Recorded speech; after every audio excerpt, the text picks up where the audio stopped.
Hello guys, бүгін ағылшын тілін нөлден бастап үйренудің үшінші сабағы және бізде бүгінгі тақырып all, singular және де plural nouns. Бұны өтпес бұрын бірінші noun деген не екенін біліп алайық, иә? Noun дегеніміз ол бізде зат есім.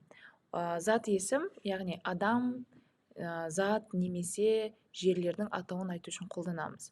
Зат есім бізде екіге бөлінеді, ол singular және де plural nouns. Singular дегеніміз жекеше зат есімдер, яғни бір ғана зат есімді айтқан кезде қолданамыз. Мысалға a book, кітап. Ал plural nouns ол бір, екі немесе одан да көп зат есімдерді айту үшін қолданамыз.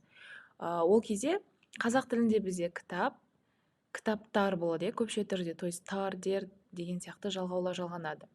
Ағылшын тілінде де дәл солай, біз жалғау жалғаймыз, бірақ қандай жалғаулар? Оның бірнеше түрі бар. Бірінші жалғау ол бізде s. A book – кітап. Кітаптар болған кезде біз s жалғауын жалғаймыз. Books – кітаптар. Екінші жалғау ол бізде es. Es-ті біз қай кезде жалғаймыз? Егер сөздің соңы s, double s, ch, sh немесе x әріптеріне бітетін болса. Мысалға a bus – автобус.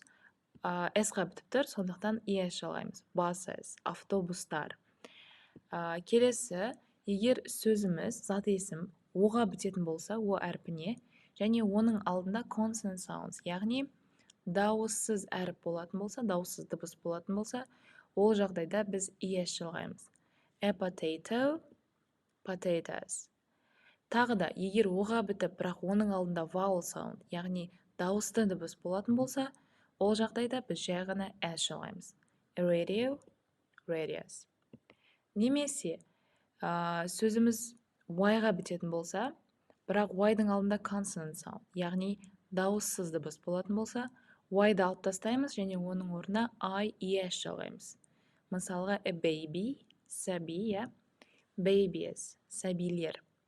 Тағы да y-ға бітіп, бірақ y-дың алдында vowel sounds, яғни дауысты дыбыс болатын болса, жай ғана s жалғаймыз. A key – keys. Келесісі, ол бізде f немесе fe әріптеріне бітетін болса зат есім, оларды алып тастаймыз және жай ғана vs жалғаймыз. Мысалға wolf, ол бізде қасқыр, қасқырлар болса wolves.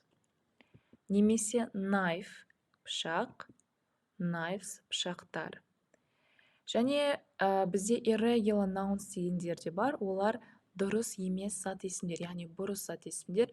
Оларға s немесе es жалғанбайды, олар толығымен ауысады. Мысалға a tooth – тіс деген сөз, teeth – тістер. A woman – әйел, women – әйелдер. A child – бала, children – балалар. A person – адам, немесе people – адамдар. Кейбір зат есімдер мүлдем өзгермейді. Мысалға fish – балық, fish – балықтар. Бұл жерде ешқандай жалғау жалғанбайды, немесе сөз өзгермейді. Егер барлығы түсінікті болса, қазір бір кішігірім практика жасап кетейік. Мұнда берілген сөздерді көпше түрге айналдырыңыздар. Видеоны пауза қойып, қазір істеп шығыңыздар, содан кейін бірге тексереміз. Окей, сіздер істеп болды деген ойдамын. Қазір бірге тексерейік. Жауаптарын тексеріп алыңыздар. Осымен біздің бүгінгі сабағымыз аяқталды. Сіздерге барлығы түсінікті болды деген ойдамын. Назарларыңызға рахмет. Келесі сабақта кездескенше.